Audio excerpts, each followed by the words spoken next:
പ്രാവശ്യത്തേക്കൊന്ന് ക്ഷമിക്കുമോ? അടുത്ത പ്രാവശ്യം ഉറപ്പായിട്ട് ഞാൻ പേപ്പർ കൊണ്ടുവരും. നീ 500 രൂപ അടച്ചിട്ട് ഈ വണ്ടി കൊണ്ടുവന്നിട്ട് കൊണ്ടുപോയിക്കോ. ഇല്ലെങ്കിൽ ഈ വണ്ടി ഞാൻ ഇപ്പൊ എടുത്ത് സ്റ്റേഷനിലേക്ക് ഇടും. മനസ്സിലായോ?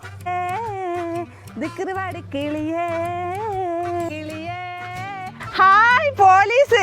ലൈസൻസ് കിട്ടിയിട്ട് ആദ്യമായിട്ടാ പോലീസുകാരനെ കാണുന്നത്. എന്തായാലും വണ്ടിയില്ല. ലൈസൻസ് ഒറിജിനൽ ആണോ എന്ന് അറിഞ്ഞിട്ട് തന്നെ കാര്യം. സാറേ നമസ്കാരം. ലൈസൻസ് ഒക്കെ ഉണ്ട് കേട്ടോ. ലൈസൻസ് ഒക്കെ ഉണ്ടല്ലേ? പോയിക്കോ. സാറേ ഇതൊന്ന് നോക്ക, എന്റെ പുതിയ ലൈസൻസ് ഒറിജിനൽ ആണോ എന്ന് അറിയാനാ. പുതിയതല്ലേ? അതെ സാറേ, ഇനി ഒരു പുതിയ സ്കൂട്ടറും കൂടെ വാങ്ങണം. ലൈസൻസ് ഇല്ലാണ്ട് എത്ര കാലായിരുന്നു പോലീസുകാരെ ഒളിച്ച് നടന്നത്. ഹോ, ഇപ്പൊ ഒരു സമാധാനായത്. അപ്പൊ ഈ സ്കൂട്ടർ ആയിരുന്നാ? സാറേ ഇതെന്റെ കെട്ടിയോന്റെയാ. ഈ വണ്ടിയുടെ പേപ്പർ ചെക്ക്.